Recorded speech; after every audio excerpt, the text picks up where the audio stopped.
विद्यार्थी जीवन और अनुशासन एक ऐसा निबंध जो कि 100% गारंटी के साथ हर साल आपके एग्जाम में आता है। ये मैं नहीं कह रहा हूँ कि ये क्वेश्चन आता है। यहाँ पे इसका डेटा देखिए, आप लोग पिछले वर्षों के प्रश्न पत्र में देखेंगे तो आपको विद्यार्थी जीवन और अनुशासन, ठीक है, यहाँ पे देख लिया। अगला पेपर आपका कह रहा है विद्यार्थी जीवन में अनुशासन का महत्व, यहाँ पे भी। इसके बाद विद्यार्थी जीवन में अनुशासन का महत्व देखिए, ये देखो, विद्यार्थी जीवन और अनुशासन, विद्यार्थी जीवन और अनुशासन, विद्यार्थी जीवन में अनुशासन, ठीक है। इसके बाद विद्यार्थी जीवन और अनुशासन हर बार ये एग्जाम में आ रहा है और कह रहा है कि बिल्कुल मैं तो आऊँगा चाहे कोई और क्वेश्चन आए या ना आए, ठीक है। तो आपको इस निबंध को कैसे कंप्लीट करना है, क्योंकि ये हर साल आपके एग्जाम में आता है। और क्या ट्रिक होनी चाहिए निबंध को लिखने की, अगर कभी नहीं आ रहा है एग्जाम में या फिर भूल गए हो लास्ट टाइम में, बिल्कुल हड़बड़ी मचती है जब एग्जाम में लिखने के लिए, तो आपको नहीं आ रहा होता कि कैसे लिखा जाए, तो वो ट्रिक भी बताऊंगा कि किन किन टिप्स का इस्तेमाल करें, कुछ 2-3 तरीके, और साथ ही लिख करके बताऊंगा कि कैसे एग्जाम की कॉपी में लिखना है।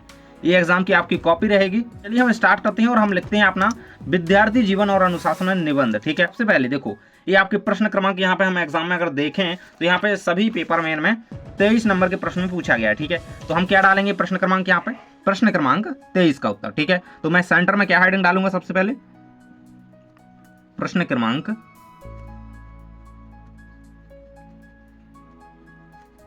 23 का उत्तर, ठीक है, 23 का उत्तर। यही आपको इसी तरीके से फॉर्मेटिंग में लिखना है, ठीक है। 23 में यहाँ पर भी लिख दूंगा ताकि प्रश्न क्रमांक यहाँ से भी क्लियर हो जाए एग्जामिनर को कि हाँ 23 नंबर क्वेश्चन का आंसर है, ठीक है।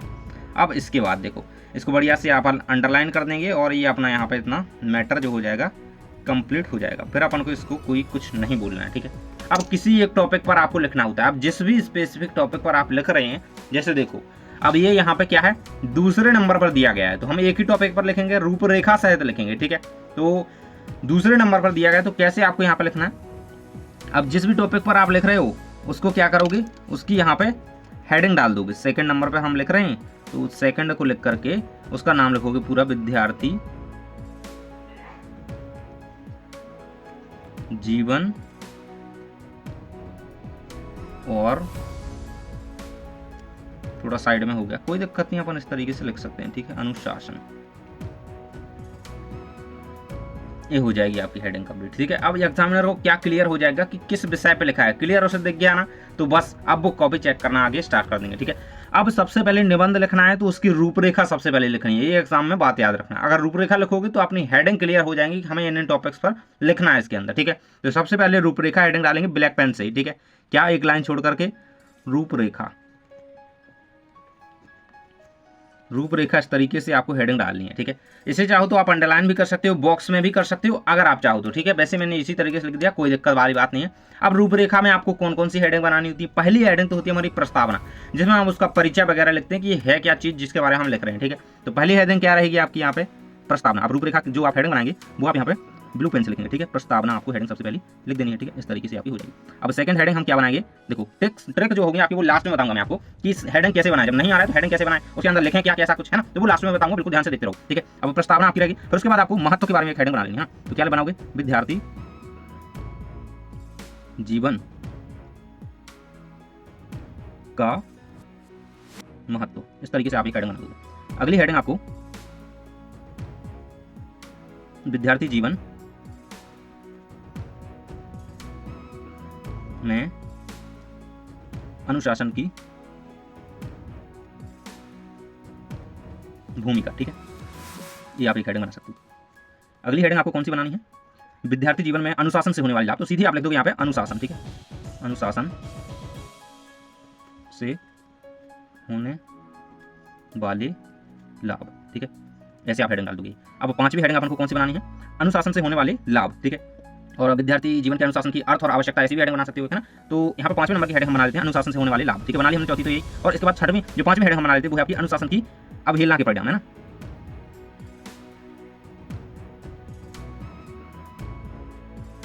अवहेलना के परिणाम, ठीक है, ऐसे ही एग्जाम में लिखना है, ये नहीं कि आपको केवल देख लेना है, क्योंकि देख तो आप लोग अपनी गाइड्स वगैरह में भी लेते हो, लेकिन लिखना कैसे वो यहाँ पर क्लियरली आपको होना चाहिए, ठीक है। छठवीं और लास्ट हेडिंग जो आप बनाओगे वो होगी आपकी उपसंहार, तो ये सबसे इंपॉर्टेंट हेडिंग आपकी होती है उपसंहार। ये पेन थोड़ा कट मार रहा है मुझे लग रहा है ना, बहुत ज़्यादा कटी है। तो इसको आप यहाँ पे कर लोगे। यहाँ पे आपकी रूपरेखा कंप्लीट होती है, ठीक है। एग्जामिनर यहाँ पे रूपरेखा देख करके आपको आपके नंबर क्लियर कर लेगा कि हाँ बच्चे ने इसने लिखा है, इन पर बात की है, ठीक है। तो वो समझ जाएंगे कि हाँ ठीक है, आगे फिर वो ज़्यादा पढ़ेंगे नहीं, ठीक है। इसलिए रूपरेखा बनाना बहुत ज़रूरी होता है। आप चाहो तो इसे अंडरलाइन भी कर सकते हो अगर चाहो तो, ठीक है। वैसे तो यहाँ पे क्लियर ही है अपना। अब अपन लिखना स्टार्ट करेंगे अपनी पहली हेडिंग से। तो पहली हेडिंग आपको क्या डालनी है, आपकी क्या डालनी है, प्रस्तावना, ठीक है। प्रस्तावना, इस तरीके से आपको हेडिंग लिखनी है। तो अब हम इसके अंदर क्या लिखेंगे, चलिए लिख लेते हैं। देखो प्रस्तावना में आपको उसका एक तरीके से परिचय देना होता है, ठीक है। तो हम लिख लेते हैं मनुष्य का जीवन। बहुत ही सिंपल लैंग्वेज में बताऊंगा तो बिल्कुल ध्यान से देख करो ना।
तो यहाँ पे हमारी फर्स्ट हेडिंग कंप्लीट हो जाती है, जिसमें आप देख सकते हो कि पूरा का पूरा हमने मैटर लिख दिया है कि क्या क्या है ना। देखो मनुष्य का जीवन अनेक अवस्थाओं में बटा होता है, जिसमें विद्यार्थी जीवन सर्वाधिक महत्वपूर्ण माना जाता है ना। अनेक अवस्था हमारे जीवन में होती है, जिसमें विद्यार्थी जीवन सबसे महत्वपूर्ण माना जाता है। एक तरीके से हमने इसका एक इंट्रोडक्शन लिख दिया है ना। यही वह समय होता है जब व्यक्ति का बौद्धिक, शारीरिक और नैतिक विकास होता है ना। बौद्धिकता सीखते हैं, शारीरिक विकास तो होता ही होता है और नैतिक विकास भी यहाँ पे हमें देखने को मिलता है। यही वह अवस्था होती है जो विद्यार्थी को सही दिशा में ले जाने का कार्य करती है। अब हम लिख लेते हैं अपनी सेकंड हेडिंग, जिनको हम साथ में पढ़ते हुए भी आपको बताते चलेंगे, ठीक है। तो सेकंड हेडिंग आपको एक लाइन छोड़ करके देखो, ठीक है। यहाँ पे अपनी एक लाइन वैसे भी छोटी हो तो इस तरीके से लिख सकते हो, वैसे एक छोड़ना चाहो तो बिल्कुल छोड़ सकते हो, ठीक है। अब अपनी सेकंड हेडिंग क्या है, यहाँ पे देख करके लिखना है विद्यार्थी जीवन का महत्व, ठीक है। तो सेकंड हेडिंग डाल दोगे आप विद्यार्थी जीवन का महत्व, ठीक है। ये आपको हेडिंग इस तरीके से डाल अंडरलाइन कर देना है, ठीक है। इस चीज का ध्यान रखना, एक बार कर सकते हो, 2 बार कर सकते हो, ठीक है। अब हम इसको लिख लेते हैं कि इसमें आपको लिखना क्या है। देखो विद्यार्थी जीवन में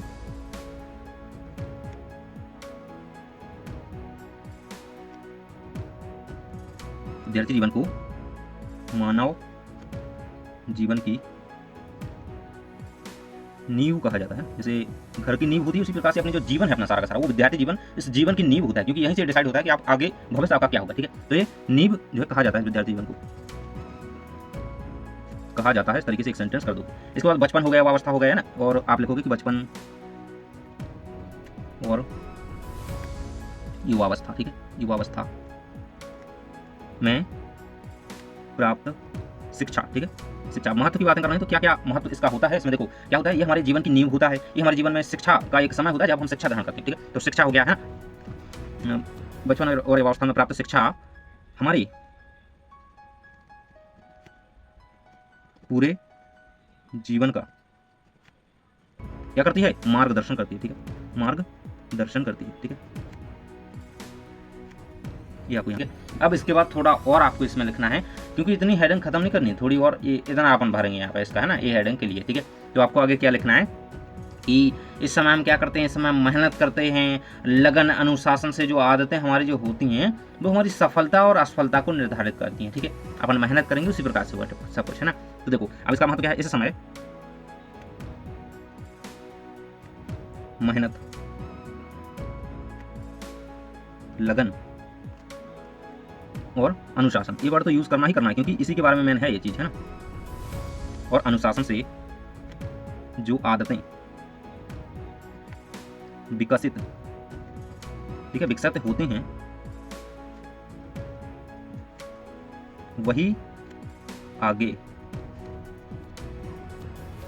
जीवन में सफलता और असफलता, ठीक है। क्योंकि आप सभी को पता है कि जो हमारा जो विद्यार्थी जीवन होता है, अभी जो आपकी लाइफ चल रही है, अगर अभी जो आपकी आदतें हैं ना, यही डिसाइड करेंगे कि आप जीवन में सफल होगे या फिर असफल होगे, ठीक है। सफलता और असफलता, है ना, सफलता और असफलता का निर्धारण करती हैं, ठीक है, जो हमारी फिलहाल की जो आदत है, ठीक है। तो ये सारा महत्व इसका जीवन का, हमारा विद्यार्थी जीवन का हो जाए, ठीक है। अब आप लोग कहोगे मैंने इस पेज पर क्यों नहीं लिखा, देखो क्योंकि यहाँ पे मैं आपको साफ दिखाने का प्रयास कर रहा हूँ, उसमें अगर दिखाऊंगा तो मैं थोड़ा कटा सा दिखेगा पिछले पेज का, है ना, इसलिए आपको साफ दिखे इसलिए मैं इस पेज पर लिख रहा हूँ। वैसे आपको एग्जाम में उसी पेज के पीछे ही लिखना है, ठीक है। तो इसके बाद अब अगली हेडिंग हमारी 3rd नंबर की, विद्यार्थी जीवन में अनुशासन की भूमिका। चलिए अब हम इसको डाल लेते हैं यहाँ पे।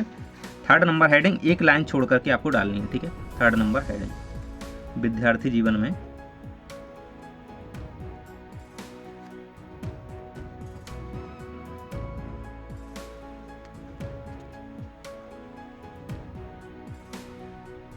अनुशासन की भूमिका, ठीक है। इसको आपको हेडिंग बना लेना है और इसी तरीके से इसको यहाँ पे अपन स्टार्ट करेंगे आगे, ठीक है। और इसको अंडरलाइन कर देंगे।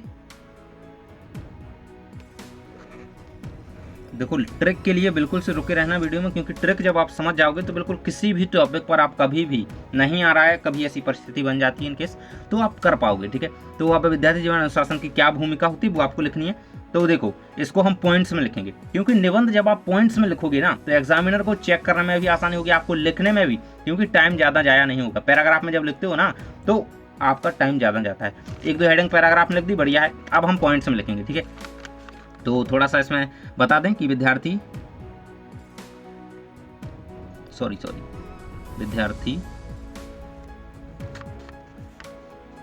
के लिए, ठीक है, विद्यार्थी के लिए अनुशासन की क्या भूमिका है। तो अनुशासन अत्यंत क्या है, महत्वपूर्ण है, यहाँ पर आवश्यक है, इस तरीके से आपको इसको लिख देना है, ठीक है ना। अब यहाँ तक आपने कंप्लीट कर दिया। अब इसमें कुछ पॉइंट्स लिखोगे, पॉइंट्स के हिसाब से समझा दोगे। 1, 2, 3, 4 ऐसे भी पॉइंट बना सकते हो, लेकिन मैं आप इस तरीके से बिंदु दूंगा, ये बिंदु आप बनाओगे तो भी बढ़िया है, ठीक है। तो क्या क्या अनुशासन की भूमिका है, समय पर पढ़ाई करना, ठीक है। सेकंड क्या पॉइंट बना सकते हो, शिक्षकों और बड़ों का सम्मान करना, ठीक है। या फिर ऐसा भी लिख सकते हो कि अपने से बड़ों का सम्मान करना है, छोटों का तो सम्मान करते नहीं हो, बड़ों का सम्मान करना। ये आप यहाँ पे सेकंड यहाँ पे पॉइंट लिख दोगे। एंड 3rd पॉइंट, ये 2 ही पॉइंट में नहीं निपटा देना है, कम से कम 4 पॉइंट ऐसे में लिख रहे हो आप तो लिखना, ठीक है। नियमित अभ्यास करना, ठीक है, नियमित अभ्यास करना। ये कुछ बुनियादी चीजें जो आप लोगों को बताई जाती हैं तो वही आपको लिखना है, क्योंकि आपको यार अपने ही जीवन के बारे में लिखना होता है, अभ्यास करना, ठीक है, आप लिखोगे। और एक और आप यहाँ पे इसका पॉइंट दे सकते हो कि विद्यालयों के नियमों का पालन करना, ठीक है। समाज में जो नियम है, जो धर्म कानून है, उनका नियमों का पालन करना, ऐसे लिख सकते हो बना करके, ठीक है। तो विद्यालय के नियमों का, है ना, पालन करना, ठीक है। इतना तो आप लिख दोगे बढ़िया से, ठीक है। यहाँ तक हमारी 3rd हेडिंग बिल्कुल कंप्लीट होगी। अब हम चलते हैं अपनी 4th नंबर की हेडिंग में, जो कि क्या है हमारी, देखो अब 4th नंबर हेडिंग हमारी अनुशासन से होने वाले लाभ। भैया ये बहुत ज़्यादा इंपॉर्टेंट हेडिंग है, जो कि लाभ की हर एक निबंध में अपन बनाते हैं। तो 4th नंबर की जो हेडिंग आपको बनानी है कुछ इस प्रकार से। अब आप इसमें लास्ट में अगर कुछ फुटर देना चाहो इस हेडिंग में, तो आप ऐसे लिख सकते हो कि ये जो पॉइंट्स हैं, है ना, तो निम्नलिखित पॉइंट्स के निम्नलिखित बिंदुओं के आधार पर ये हमारे अनुशासन के अंग एक तरीके से कहे जा सकते हैं। तो ऐसे आप बना करके लिख सकते हो, ठीक है। वैसे तो हम अगली हेडिंग पर ही बढ़ेंगे। तो आपको क्या, अनुशासन से होने वाले लाभ, बहुत ज़्यादा इंपॉर्टेंट, ठीक है। अनुशासन से होने वाले लाभ। अब आप सभी को, ये तो सभी को पता है कि अनुशासन में रहोगे तो क्या क्या लाभ होंगे, तो अपने अनुसार तो लिख ही सकते हो। अब मैं आपको बता देता हूँ, ठीक है। अब इसको अंडरलाइन तो कर देते हैं पहले, ठीक है। इसको हम क्या कर देते हैं, इसको अपन इस तरीके से अंडरलाइन कर देंगे, ठीक है। अब इसके बाद आपको क्या करना है, आपको लेना है अपना भैया ब्लू पेन और पॉइंट्स में लिखना है, ठीक है। आपको जो लाभ है ना वो पॉइंट्स में लिखना है, वो आपको यहाँ से नहीं लिखना है, ठीक है। यहाँ पे आप सबसे पहला पॉइंट डालोगे क्या, जीवन में समय का सदुपयोग होता है ना। जब आप डिसिप्लिन में रहते हो ना तो आप केवल रील नहीं सरकाते हो, सदुपयोग होता है, ठीक है। ये रहेगा। अगला आपका आ जाता है पॉइंट जो आपको लिखना है, विद्यार्थियों का जो मन एकाग्र होता है, अगर वो अनुशासन में है तो उसका मन एकाग्र होगा, शांत होगा। तो विद्यार्थी का मन एकांत व या फिर और, ठीक है, शांत होता है, शांत रहता है, एकदम बिल्कुल काम पीसफुल माइंड है ना। अगला पॉइंट जो आपको इसमें लिखना है, लाभ लिख रहे हैं अनुशासन के, तो और क्या लाभ हो सकता है, देखो तो साहस मिलता है ना, एक तरीके से मोटिवेशन रहता है अपने अंदर, पेशेंस रहता है, तो धैर्य है ना, तो ये सारी चीजें आप लिख दोगे। तो जैसे देखो अगर कोई कठिन समय है तो क्या मुश्किल में या फिर कठिनाइयों में, ठीक है, कठिन लिख देते हैं, कठिनाइयों में धैर्य और क्या मिलता है, साहस मिलता है, ठीक है, साहस मिलता है। हम बढ़ते हैं आपकी अगली हेडिंग की ओर, जो कि आपकी क्या है हम देख लेते हैं, अनुशासन की अवहेलना के परिणाम, ठीक है। अब यहाँ पे हमने लाभ देखे, अब अगर आप यहाँ पे अनुशासन नहीं अपनाओगे तो उसके क्या परिणाम निकल कर के आएंगे, ये हम यहाँ पे 5वें नंबर की हेडिंग में लिखेंगे, ठीक है। अनुशासन की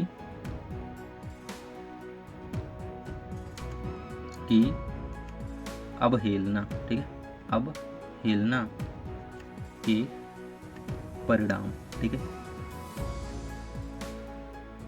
ये हो जाती है हमारी हेडिंग यहाँ पे कंप्लीट, ठीक है।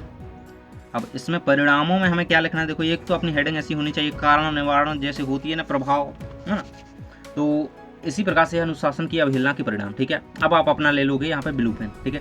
और 5वीं हेडिंग में अगर हम अवहेलना के परिणाम लिख रहे हैं, फिर लास्ट हेडिंग है अपनी, फिर ट्रिक बता रहा हूँ, ठीक है, तो ध्यान से देखते रहो, ठीक है।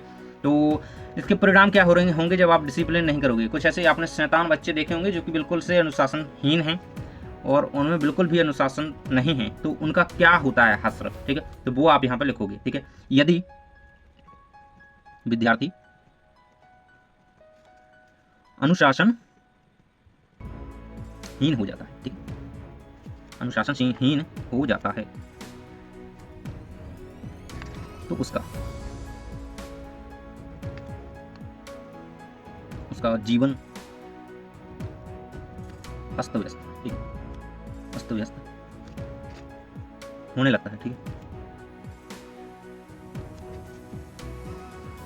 पढ़ाई में पिछड़ना, है ना, ऐसी समस्याएं आती हैं ना भैया। अब सब कुछ थोड़ा हो पाएगा यार, जब तुमको डिसिप्लिन में नहीं रहना है तो वो नहीं हो पाएगा, है ना। पढ़ाई में पिछड़ना, गलत संगत, ठीक है, ये सारा कुछ तो होगा। और असफलता, फेल वगैरह की जो समस्याएं होती हैं ना, वो असफलता, ऐसे जीवन के परिणाम होते हैं, ठीक है, ठीक है। इतना आप लिखोगे। जिससे होता क्या, जिससे समाज और परिवार दोनों ही हानि उठाते हैं, ठीक है, जिससे समाज और परिवार, ठीक है, परिवार दोनों ही क्या करते हैं, हानि उठाते हैं या झेलते हैं, ठीक है, एक तरीके से। यहाँ पे आपकी हेडिंग 5वीं होगी कंप्लीट, ठीक है, देख रही है ना पूरी क्लियर। अब लास्ट हेडिंग जो आपकी होती है वो होती है आपका उपसंहार, सबसे इंपॉर्टेंट है ये, है ना, ये लिखना ही लिखना है, चाहे आप 5वीं हेडिंग ही बना दो इसे, लेकिन ये लिखना ही लिखना है, ठीक है। हम यहाँ पे आपकी लास्ट हेडिंग को डाल लेते हैं, जो कि आपकी क्या बनेगी भैया, उपसंहार, ठीक है, जो कि आपकी 6 नंबर की हेडिंग बन रही है यहाँ पे, उपसंहार, ठीक है।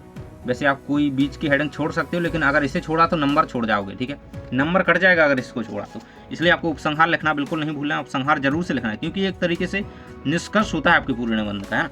यहाँ पे आप दिख रहा है ना आप क्लियर से, ठीक है। तो उपसंहार हेडिंग में आपको क्या लिखना है, उपसंहार में देखो बेसिकली लिखा क्या जाता है कि निष्कर्ष लिखा जाता है, पूरा का पूरा सारांश उड़ेला जाता है कुछ लाइंस में, 2-4 में। तो आप यहाँ पे लिखोगे पूरा वर्णन करने के बाद, अतः यह कहा जा सकता है कि विद्यार्थी जीवन एवं या और अनुशासन, ठीक है, विद्यार्थी जीवन और अनुशासन एक दूसरे के क्या हैं, कि पूरक हैं। ठीक है, ऐसा आप लिख दोगे, क्योंकि अनुशासन से, ठीक है, क्या, अनुशासन से प्राप्त आदतें पूरी उम्र, ठीक है, पूरी उम्र या पूरे जीवन, पूरी उम्र भर साथ रहती हैं। ठीक है, इसलिए विद्यार्थियों को, ठीक है, आप निष्कर्ष लिख रहे हो, क्या करना चाहिए विद्यार्थियों को, इसलिए विद्यार्थियों को अनुशासन का पालन, ठीक है, ट्रिक का समय आ चुका है ना, पालन करना चाहिए, जिससे वे वह अपने भविष्य को क्या बना सके भैया, उज्जवल बना सके, ठीक है, बना सके। इतना आपको लिख देना है। यहाँ पर उपसंहार दादा खत्म। यहाँ पर निबंध तो हो जाता है कंप्लीट। अब जो मैंने ट्रिक का वादा किया था स्टार्टिंग में कि ट्रिक बताऊंगा मैं, ठीक है, तो ट्रिक क्या है भैया, है ना, अगर इस फॉर्मेटिंग में निबंध अगर एग्जाम में लिखोगे ना तो कभी एक नंबर कट जाए तो मुझे आकर के बताना। और ज़्यादातर क्या होता है एग्जाम में, अपना निबंध जो है लास्ट क्वेश्चन होता है, तो आपको लास्ट में क्या कर देना है, इस तरीके से आप यहाँ पे कर सकते हो, या समाप्त भी लिख सकते हो बढ़िया से, है ना, तो आप ऐसा जरूर से करोगे। ठीक है, यहाँ पे अपना मैटर खत्म सारा का सारा। ठीक है, अब अपन को क्या करना है, ट्रिक। तो क्या क्या ट्रिक आप इस्तेमाल कर सकते हो निबंध लिखते वक्त। देखो, जब आप सबसे पहले निबंध लिखो तो अपना प्रश्न नंबर तो डाल ही देना है, जिस भी टॉपिक पर लिख रहे हो वो आपको डालना है हेडिंग सेंटर में। ठीक है, अब रूपरेखा हमेशा बनानी है, किसी भी टॉपिक पर निबंध लिख रहे हो, कहीं भी लिख रहे हो, कभी भी लिख रहे हो, रूपरेखा बनानी है। पहले आप यहाँ पे हेडिंग सुनिश्चित कर लोगे कि मुझे इनके बारे में लिखना है, मैंने ये सुनिश्चित, नहीं तो बाद में ध्यान नहीं आता है कि क्या क्या क्या क्या। ठीक है, तो हेडिंग कौन कौन सी, पहली हेडिंग तो एक बिल्कुल गिनी चुनी रखो कि मेरी प्रस्तावना होनी ही होनी है। सेकंड, उस चीज़ का महत्व, उस चीज़ के प्रकार हो सकते हैं, उस चीज़ का प्रभाव हो सकता है, उस चीज़ के लाभ हो सकते हैं, परिणाम हो सकते हैं, हानियां हो सकती हैं, तो ऐसे आप यहाँ पर हेडिंग बनाओ। ठीक है, लास्ट हेडिंग आपकी उपसंहार होनी चाहिए, ये रूपरेखा का मैटर है। अब प्रस्तावना में दादा लिखना क्या है, तो देखो प्रस्तावना में आपको उसी से रिलेट करते हुए, मतलब जो टॉपिक है आपका उसको थोड़ा यहाँ पे आपको उसको इंट्रोड्यूस करना है, समझाना है उसको कि ये चीज़ है क्या जिसके बारे में हम निबंध पूरा छापने वाले हैं। तो ठीक है, इसके बारे में आपको प्रस्तावना लिखनी है। ठीक है, अब इसके बाद आपको मूल विषयों की, जो इसके मूल टॉपिक हो सकते हैं इसके अंतर्गत, उनको अपने हिसाब से यार उसका महत्व बता दो, लाभ बता दो, हानि बता दो, परिणाम बता दो, है ना, हेडिंग बना दो, किसी भी विषय को प्रकार बता दो। ठीक है, जो भी आपको बन रहा है तो आप वो अगली हेडिंग में बना दोगे, 2-4 हेडिंग ऐसी आप बना दोगे। ठीक है, और उपसंहार जरूर से लिखें, पूरे निबंध को समेट समूट करके 1-2 लाइन में, ठीक है, मतलब 1-2 लाइन हर हेडिंग से लेकर के पूरा उपसंहार छाप दो, तो ये हो जाएगा आपका निबंध का पूरा मैटर। और कभी भी एग्जाम में याद नहीं आए तो यही ट्रिक्स याद रखना कि प्रस्तावना में अपन को क्या लिखना है, उसका इंट्रोडक्शन, फिर अपन को 2-4 हेडिंग, 2-3 हेडिंग ऐसी बनानी है जो कि इसमें प्रकार हम बताएंगे, लाभ बताएंगे, और परिणाम या फिर हानि या फिर उसका क्या महत्व है ये बता देंगे, और उपसंहार आपकी आखिरी हेडिंग होनी ही होनी है। तो अगर ऐसे एग्जाम में लिखोगे तो नंबर कभी कटेगा नहीं, और दोस्त को भेज दोगे कि वो भी सीख लेगा, ताकि वो आपको बताना पाए कि निबंध थोड़ा यार रह गया था, लास्ट टाइम में बचा गया था। ठीक है, और ऐसे पॉइंट्स में भी लिखो। ठीक है, ऐसे में लिखो। ठीक है, तो मिलते हैं नेक्स्ट वीडियो में, वीडियो दोस्त के साथ शेयर कर देना, मिलते हैं नेक्स्ट वीडियो में। Thanks for watching.